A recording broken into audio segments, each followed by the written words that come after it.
All right, it's here. The Last of Us, Season 1, Episode 3. I don't even know what's about to happen here because this episode's like an hour and 15 minutes long, and it's titled Long Time. So I have a feeling I'm not ready for this. Remember, if you want every single minute of this reaction, the full unedited version, go over to our Patreon page. The VIP tier is where it's at. Lots of people joining us over there. There is a chat room on Patreon where I get to talk about The Last of Us. And on YouTube, reactions come out every single Monday for The Last of Us. It's an edited version. It's about half as long as the full one, so they don't block us. But the full unedited version's on Patreon. It's a great way to support a channel, and it's a great way to get extra content. By the way, there's a whole bunch of album reactions on there as well that are fully unedited. And every time a new album comes out of a new group, we check those out too. And more series coming soon. We've got Arcane out there already, and Avatar: The Last Airbender. There's just so much happening at Reaction Therapy. As a mental health professional, maybe I should take tomorrow off. Without further ado, I just don't know. Somebody said something about episode 3 of this show, and it's only episode 3.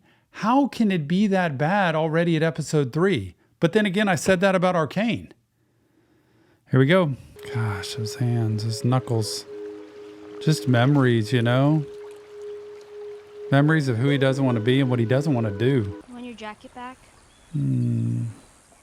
So sweet of him to give her his jacket, making sure she's fed.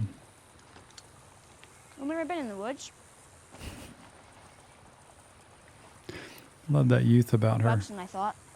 So interesting to me, their dynamic, because she is a talker, and, you know, it reminds me of his daughter, and, you know, how much conversation she had in the very first episode with him and kind of engaged him, and he was the responder.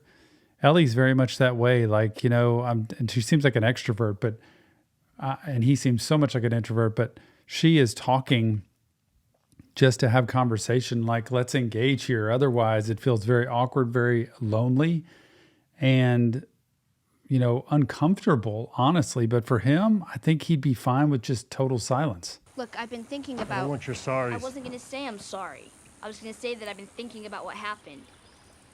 Nobody made you or Tess take me. Oh, look at this. Like, these are good boundaries, and it's very good kind of interpersonal communication where she said it in a very respectful way. She was not being rude.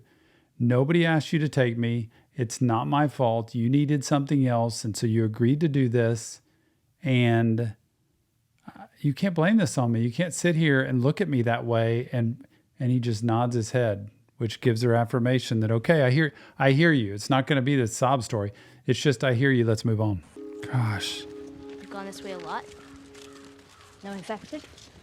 Not often, no. What are you looking out for? People. I think he needs somebody like her. Think about your life and who you are, whether you're the Ellie or whether you're the Joel. You know, if you're the Ellie, you need the Joel to be the steady and the calm and the focused, you know, the person that kind of keeps you in line so you don't veer off track too much. And if you're the Joel, you need the Ellie that kind of keeps the personal connection going and the realness of life, and that there's more to life than being, number one, serious all the time, but number two, alone all the time, where you don't need anybody. Like, you do need people. So these two are playing out a very perfect dynamic of what two people need.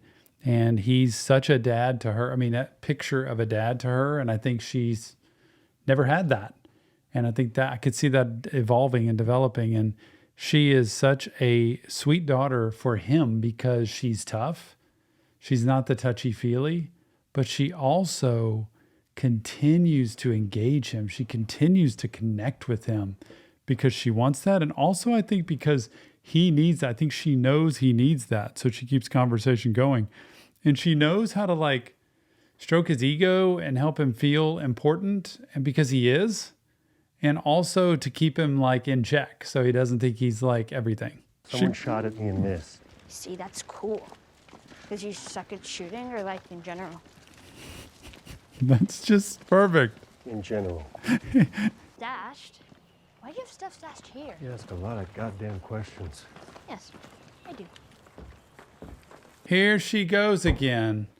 Don't tell me this is one of those shows where, like she was last time, walking in that dang museum or whatever, and goes into the water and goes over to the bar or whatever that was, and then out comes the skeleton, which she thought was like one of those infected. Please don't let that happen in this store. I mean, it's quiet in there. You'd think they would hear, right? Because those things can't see, but they can hear, so they would have heard and come out. So there's got to be nothing here. But you know, she's still a teenager. It's like, dude, video games, this is one of those things. And for her, think about it. She's grown up in a total world of none of this. But I heard about these. Is this one of those video games that you get to, like, imagine what that's like. She's never seen a video game. There's this one character named Melina who takes But off has her studied mask it. and she has monster teeth and then she swallows you whole and barfs out your bones.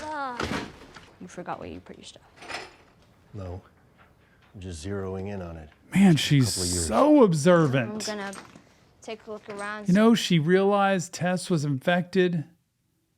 She realizes Joel forgets where he put stuff. And he's like, no, I'm just narrowing in on it. It's going to take me a second. But she is super observant and very bright.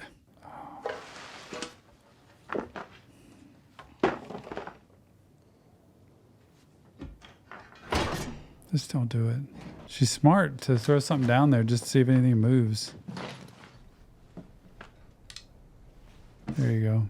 How would you get out of there? How do you get back up?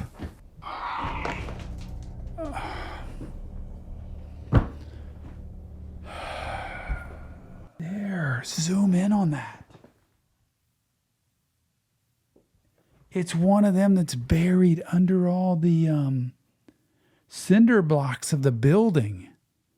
So maybe she's safe. It can't get out of there. She cannot resist. Girl, you need to back up now. Oh. Why doesn't he get it that, like, hey, she's kind of been gone a while and there's zero sound, by the way. Probably because, you know, for him, lost his daughter 20 years ago. He hasn't parented anybody. He doesn't know, like, he didn't know the first thing about that. He's not cluing into. It's kind of like that thing, you know, when you're a parent and you have your children stay with, say, an aunt or an uncle or somebody that is going to babysit for you, but they haven't had children. They don't think all the time of when things need to be done or taken care of or keep an eye on them. And by the way, when you're a parent or if you're ever caring for children, when it's too quiet, something's wrong. That's kind of the clue in with children. So even teenagers, it's teenagers back in their bedroom. When it's too quiet, something's going on. You might want to, if there's noise, better. Oh no. It's gonna wake up. Isn't that gonna wake up things?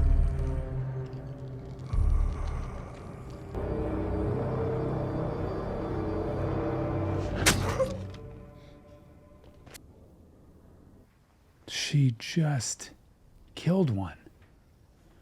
Ellie? Now, what is the story with that? Like something inside her that just felt the need that she wanted to kill one. I'm wondering, is it her just thinking, I've heard all about this and, you know, people that have done that, but I've never done that myself. So here's my chance. I've got the opportunity to do it. But first she's going to cut him and see what it's like and see what comes out or what's going on. And then she knows, I think at this point, you got to kill them in the brain. And so she stabs up there. But is that the thrill? It didn't seem like a thrill of doing it. It seemed like she was very curious and almost a little sadistically like, I need to do this just to see what it's like to have that experience. But is she going to tell Joel? And I would say no. I'd say she's not going to say a word to him about it. She's going to say, I was down in there and I found this thing. Ellie?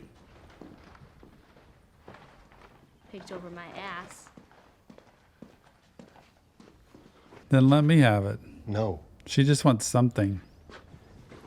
Just to be a part of it. To have some power. To be like him. Oh, wow. A few times, sure.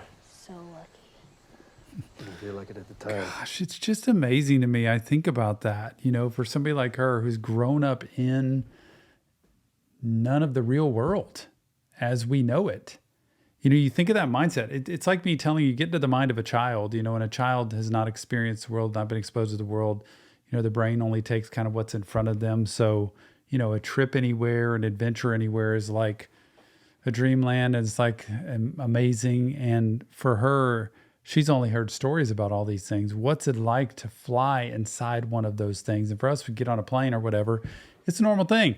But for her, all of this, I've worked with children my entire career and specialized in that. And children are a unique breed in terms of working them with therapy because their brains aren't developed the way adults are. They think very concretely, and adults think very abstractly. And when you work with children, I always tell people, therapists who are learning, a professor taught me a long time ago, when was the last time you did anything for the first time? And if you answer that question, that shows you a new experience that you've never had before. And it opens your eyes to a whole nother world. When you do something over and over, if you go to Disney World and, you go there twice a year, every single year, it may be great, it may be fun, but it's not the same as you take somebody for their first trip and they've never been there and you see everything that's there. So to him, it's like, nah, but to her, it's like, it's only read about it in books or heard it in stories. Dude, you got to go up in the sky. I know. And when I say that about last time you did anything for the first time, that's what children's lives are like every day. They experience that every day. So I always want people to go find new experiences they haven't done before because it lets you have that spirit of, wow, that's something that I've never done before. And I finally got to do it. And for her, it's like, I don't care about the sandwich or the seat you sat in. You flew in the sky, which is something I've never done and probably never will get to do. If you have to get bit to be infected, then who bit the first person? Yeah, amen. Was it a monkey? I bet it was a monkey. It wasn't a monkey. I thought you went to school. Fedra school? Best guess, cordyceps mutated. Some of it got into the food supply. Probably a basic ingredient like flour, sugar, bread, cereal, pancake mix. You eat enough of Pancake mix. His daughter. Pancakes on his birthday.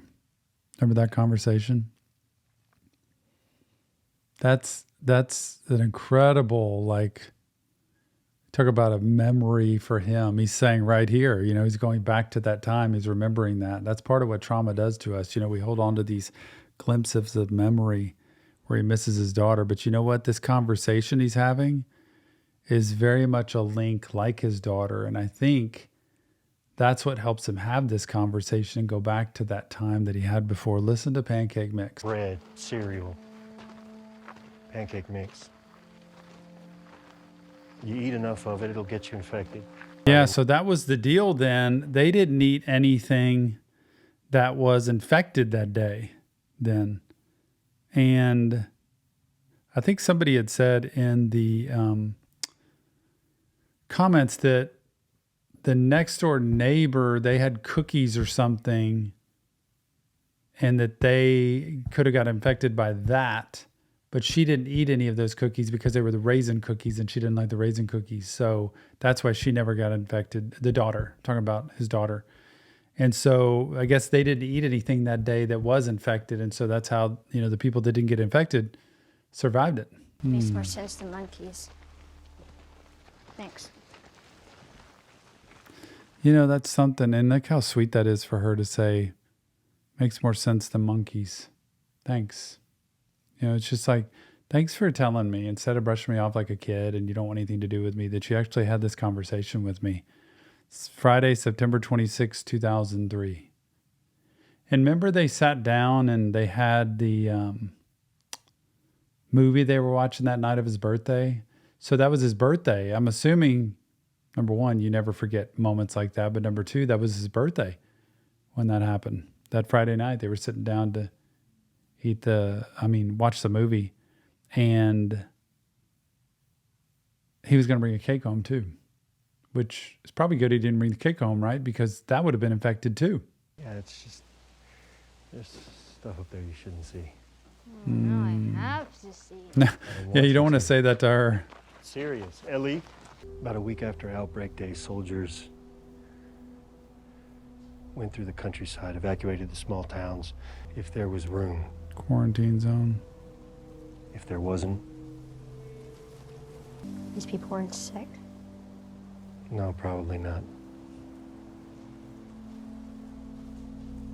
There's so much of this that makes it so difficult to trust any government action at all, you know, to trust that people in authority or people in power or people in the government are actually going to look out for your best interest. It's like, how can we trust you? You have a greater good that you're looking for, which is typically self-serving. And that's why people always have to feel like they got to look out for themselves and protect themselves and won't trust it. Why not just leave him be? Dead people can't be infected. Yeah. Oh, wow. Flashback. So September 26th is when it happened. This is 4 days later. It looks like they're getting truckloads of people to bring to quarantine zones. There's the blanket. This is so sad for me. That was in that field. And there's a baby. Please don't tell me they just... Oh. Is this guy in the house? Like down under where they can't find him? Man, he is... Boy, he is stacked with stuff. Look at this.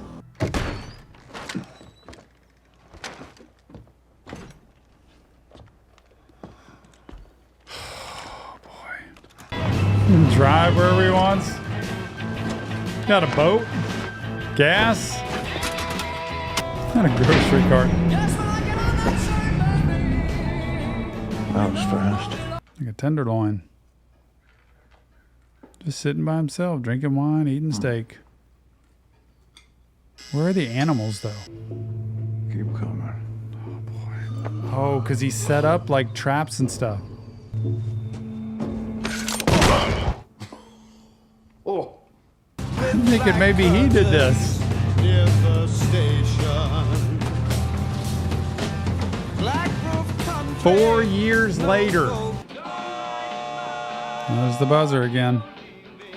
Oh, he made a hole Not infected. that people could fall in. Oh, yeah, you are. armed? I'm just trying to get to Boston. Alone? We started with 10. Are you hurt? Gone. It's just a bruise. How's he just walking? Stop there.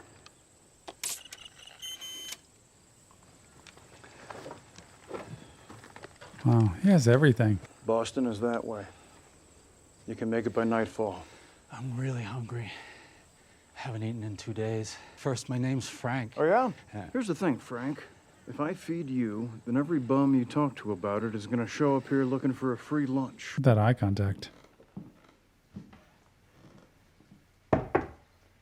Man, letting him shower and everything. That's pretty brave for somebody who is so leery of everybody. You know, that point of like, we are relational people, whether we like it or not. People want to say no, yes or no.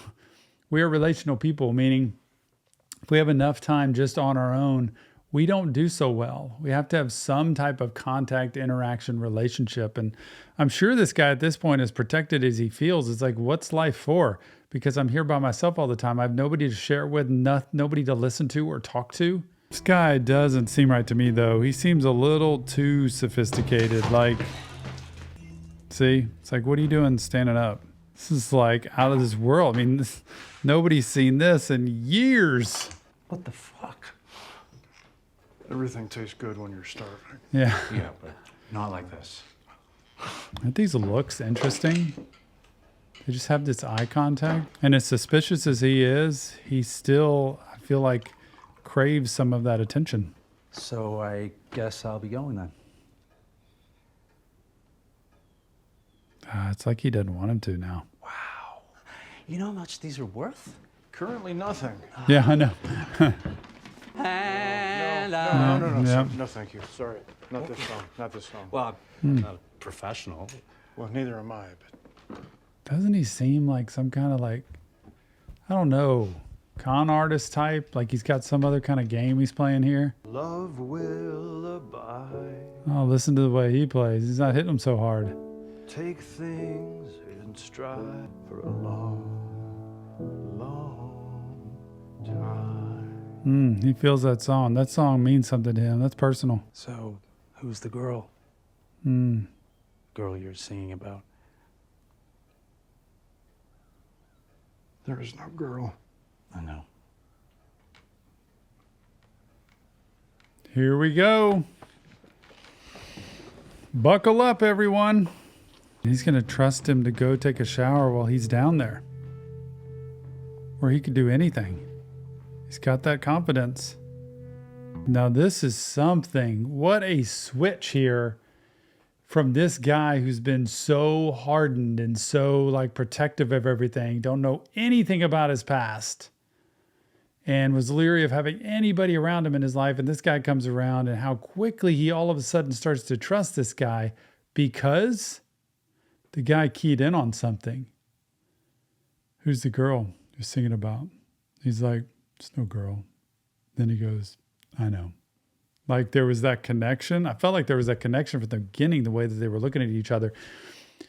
But I'm still wondering how he let his guard down so quickly and so easily to just go take a shower and leave him there. And I don't know what happened next with, you never know who that guy could be and what he could do.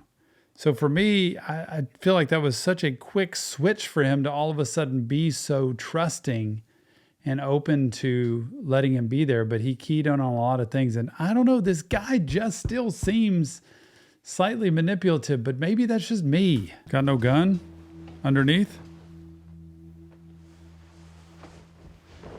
Have you ever done this before? Not with anyone? With a girl a long time ago. But So if I do this, I'm gonna stay for a few more days. Is that okay? yes. Isn't that interesting how he sets it up that way? That he seems like somebody who has been openly gay in relationships, very comfortable with this lifestyle. And Bill seems like not comfortable at all. Like this is not something I've practiced, haven't experienced it before, and is not sure what to do. But that guy immediately sets it up as, if I do this, I'm going to stay for a few more days. Is that okay?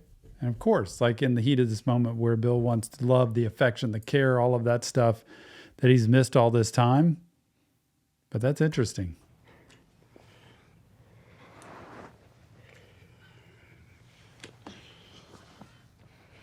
I'd be scared to death. Oh, fuck you! Come on! So we go 4 years after the whole pandemic and everything that happened to 2007. Now we go to 2010, 3 years after that. They're still living there. Man, first of all, Bill's been able to exist for a solid 7 years in this place with everything he's needed. And look at the two of them now. There's a fight. What in the world has happened with these two and from that one night to now? Our home isn't just our house, it's everything around us. Give me a fucking break. Oh, I'm sorry, I forgot. I live in this world. You live in a psycho bunker. The government are all Nazis! Well, yeah, now, but not then. And I'm fixing up some of the shops. Whoa. Not the stupid ones, just the... They've got a full-blown relationship going here, like a marriage that just on their own. There's no other society around. There's no grocery store. There's no anything. And they've managed to create this relationship where, you know, they're interacting back and forth like this is theirs. And Bill's, I guess, been nice enough and willing enough to say, what's mine is yours. And so this is ours together. And see how he is wanting to do other things there. Not unreasonable, but Bill's in the consummate, you know, resource management mode, as he says. Bill would strike me as someone a little more on the spectrum, just with the way he filters things, the way he receives messages, the way he sends messages, and how he processes information. He would strike me as that kind of real mild Asperger's type kind of person. And this other guy is very much not that. He is the extrovert. He is the one who is out there with his opinions and with his personality. Because there are no friends to be had. I've actually been talking to a nice woman on the radio. Oh no, Bill's not gonna like this. what? Oh my gosh. Here we go. Oh, Bill, interesting. The same Whoa. way. Oh, you're a paranoid.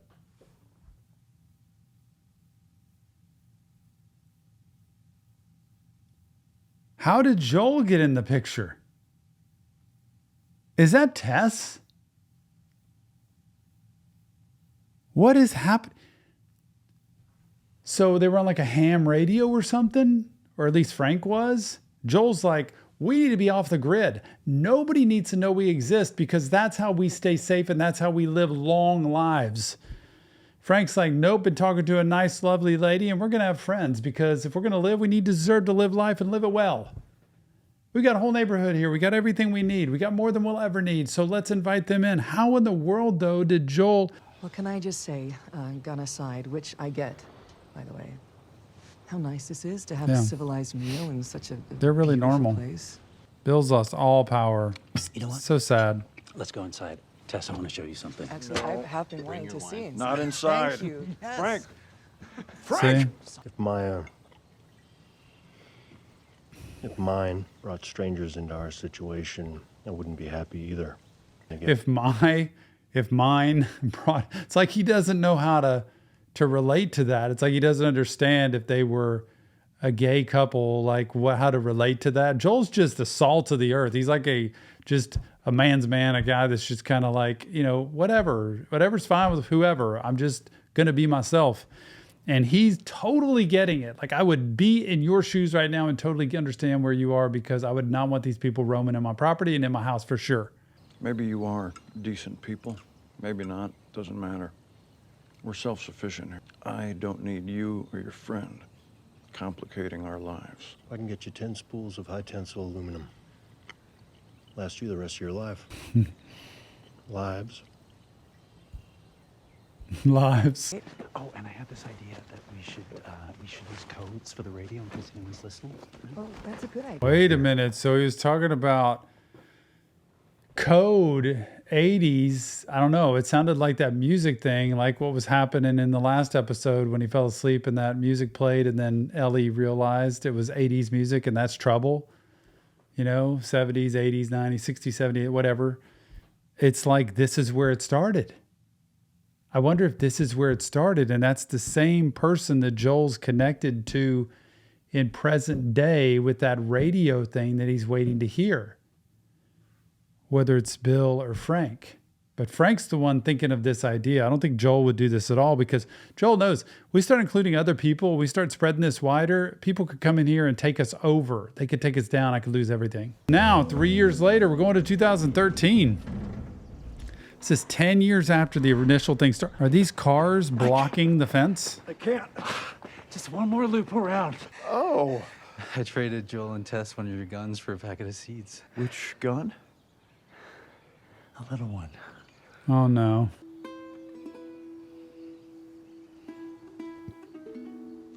I don't want to make Frank look so bad. There's parts of him that are really endearing to Bill because he's bringing a domestic life. He's bringing real life to him. Very much the way that Joel's daughter did when she was alive and the way that Ellie does with Joel as well in terms of bringing just freshness and newness. And Frank is doing that part of saying, if you're going to live life. Don't just live scared all the time. Getting older faster than you. Oh, so he's an older guy. I was never afraid before you showed up. Oh, wow. That's pretty endearing. I was never afraid. You think he's living in fear all the time. He really was prepper mode and making sure he was protected. But he means emotionally. Vulnerability. He was never afraid before he showed up. And now he's got that element of the butterflies in the stomach. And I've been afraid you could leave me, afraid of losing you, afraid of not being here with you. Just all those things. That's sweet. Here's the preppers. And what I wondered with Joel was, if you think of a guy like Joel, how much would a guy like that send people there or sell the idea of sending people there because it's a sweet setup? I can't see Joel knowing him the way I do now as a guy that would do that, but I'm sure Bill would think that. Like, we're letting these people in. Who knows who they're going to tell that's going to come back and try to do this. And here we go. Whoa. Oh, man. Bill's up and on it.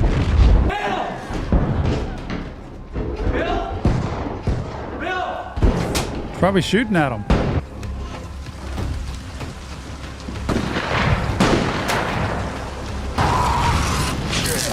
Oh man, electric fence. Oh, he gets hit. Inside now! Hold on to me! I got you. I got you.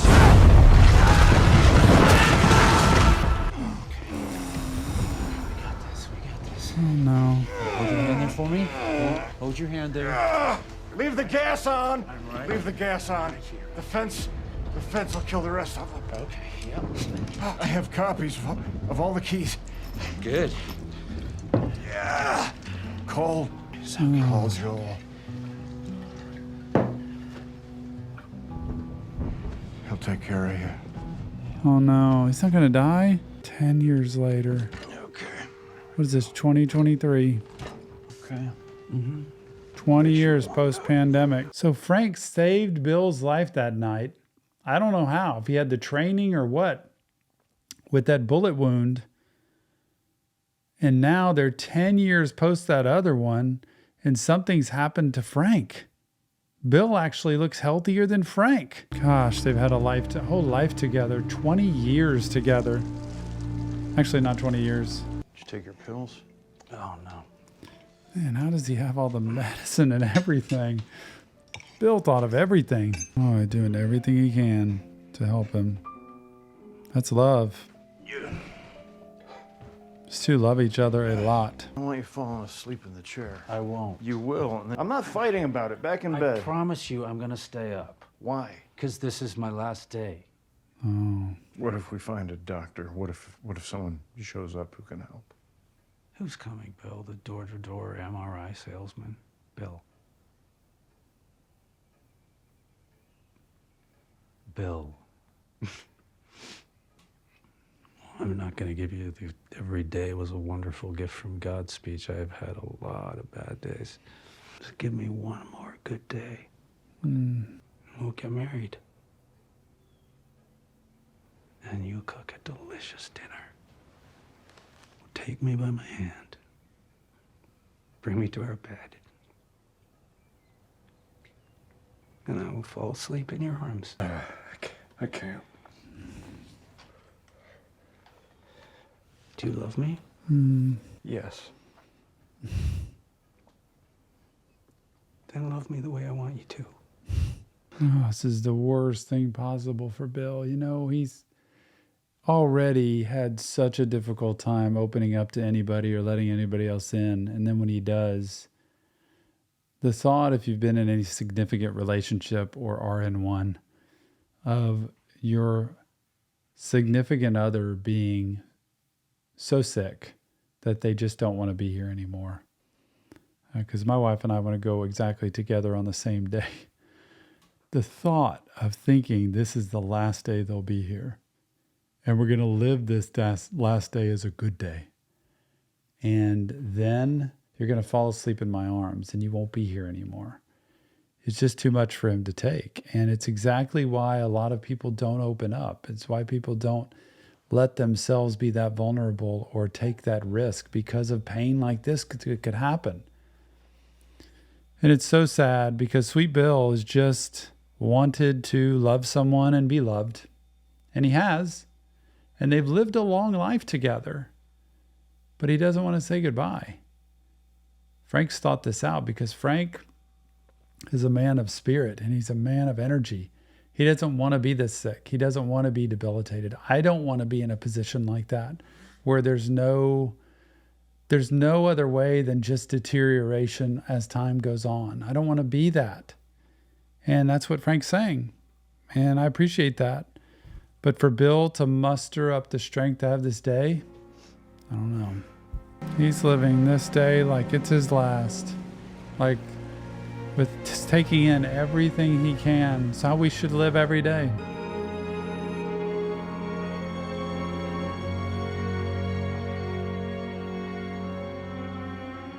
First spot he ever sat in there at the table.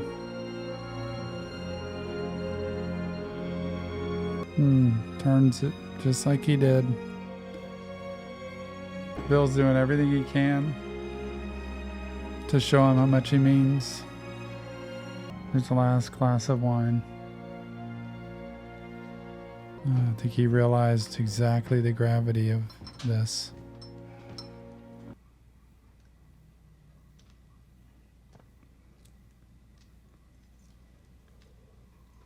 Wonder if Bill put something in his, because he drank his really fast too. Enough to kill a horse. This isn't the tragic suicide at the end of the play. I'm old. So Bill brought the bottle out with a whole bunch of crushed up pills already in the bottle. Played the part to give to Frank. Frank put two and two together. Why did you chug your glass so much like that? The way I did. And that's when he asked, were there already crushed up pills and enough to kill a horse? Bill can't go out by himself. He's going to go out with the man he loves. Now I'm thinking, how has he planned this out? How has he set this up? Because they've got this entire encampment here. The only ones that know about it are, I'm assuming, it's Joel and Tess. And so I don't know if Bill kind of went and had conversations with Joel like, hey, this is what's going down. Or because otherwise the two of them would end up dying here and just be left in bed there. And I guess nobody would find them except Joel and Tess, because they would know exactly where this place was. But now not Tess, because she's not here anymore. What's going to happen next? Did he let Joel know? Do not support this. Well, it's too late. Oh, I should be furious. Yeah. That's his love for you. But from an incredibly romantic. Let's go to bed. Oh, so earlier in the show, that's where Joel and Ellie were walking, and she said Montclair Estates or something Estates. I think that's what she said as they were going off the road. And this is that whole neighborhood. But the difference is everything's all grown over. So how long has it been since they had passed away? Or maybe this is the outskirts. Like this isn't the section where they have it gated off and taking care of everything. Like I'm wondering how long after the two of them passed away did Joel and Ellie wind up walking into the neighborhood? He's got to be wondering, like, something doesn't look right. Stay there. Oh, he knows the code. I think he can tell something's not right. Flowers aren't blooming. They're all dead. Bill? Frank? Oh, stay here, Ellie. Oh, wow. This is just really a lot, y'all, to see the two bottles of wine, the two glasses, everything that's still sitting there from the very moment they ate that dinner. That's just, to me, really intense to see, because everything is exactly where it was the moment that decision was made by Bill for them to go out together. And Joel obviously knows something's up, but I don't think he knows all this is up. A note with keys. It's from Bill. So he did leave a note. So they're dead? Mm-hmm. What's the note say? The bunker code is the same as the gate code, but in reverse. Anyway, I never liked you. But still, it's like we're friends. Almost. I leave you all of my weapons and equipment. Use them to keep Tess safe. You know, those two got each other. And Bill was like, we're just alike. The world needs us. Tess needs you, Ellie needs you, that kind of thing. Frank needed me. Because we're the ones that are going to make sure everything's taken care of. We're the ones who are going to look out and keep things safe and protected. What a way to say that.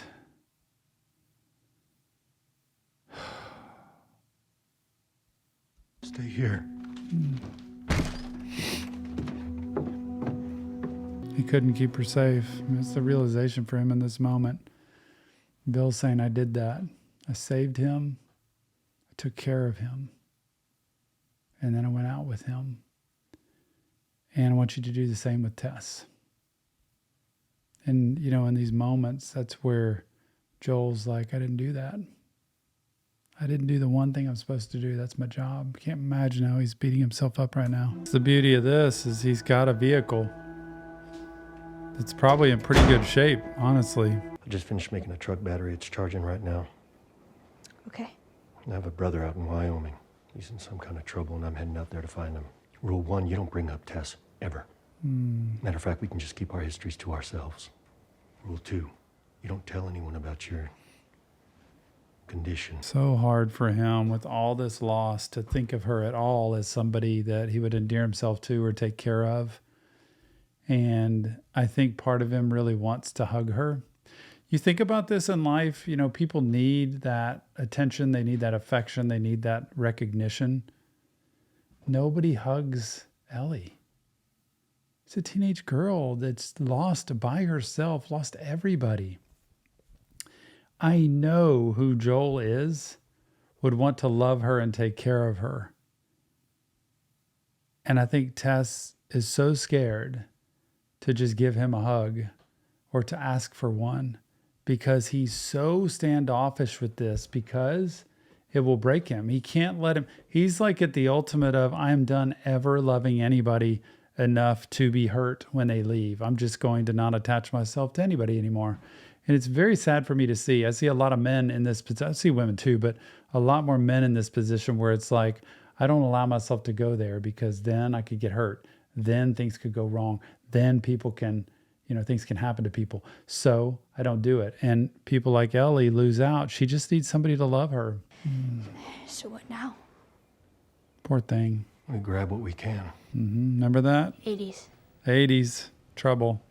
Grab some cans from over there. They have hot water. I'm taking a shower. She's And then you're like, showering. yes, please. Seriously. That's the one that Frank would use or pulled out that night, I think. Oh, that girl. She just can't help herself. She cannot help herself. Well, don't you look pretty? And I've been in a car. She's like, it's the first time she's ever been in a car, I bet. This is crazy.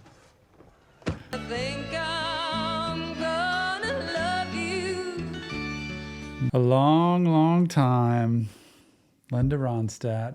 You know what's amazing is that Bill kept on giving, even though in the beginning he was just taking. Don't forget the entire unedited episode of The Last of Us over on Patreon, the VIP tier. Go check it out. It's a great way to support a channel. It's also a great way to get extra content. All of the edited episodes come out on YouTube every single Monday. And guess what? On Patreon, the next episode comes out every Monday as well. So when an episode comes out on YouTube, the very next one will come out on Patreon. You get it a week ahead on Patreon. It's worth a try. Go check it out when you get a chance. But one of the best things about Bill was he was so protective, hated the world, wanted everybody to die, that he found someone to save, took care of that person. That person gave him love. They lived a long life, and they went out together. And he was able to give from himself to Joel. Whomever gets this, but it's probably Joel. So that Joel can go across the world, look for his brother, hopefully, and take care of Ellie along the way, because these two are perfect for each other. I just love the fact, and I'm praying that one day he'll be able to see her like a daughter, as somebody who needs to be loved and protected and taken care of, and she can see him like that person she's never had in a father. But what an episode. Just so many twists and turns. And I had never expected this. This was like a flip completely away from the last 2 episodes, but it was refreshing for me to see the life that Bill and Frank had and the legacy that they left behind and the things that they left for Joel and Ellie as well. So thanks for watching. Leave me your comments. Let me know what you think. But also go over to Patreon. Check us out on the VIP tier. There's a chat room over there for The Last of Us as well. And don't forget, we're watching Arcane also. And coming up next, Avatar, The Last Airbender. We'll see you on the next Reaction Therapy.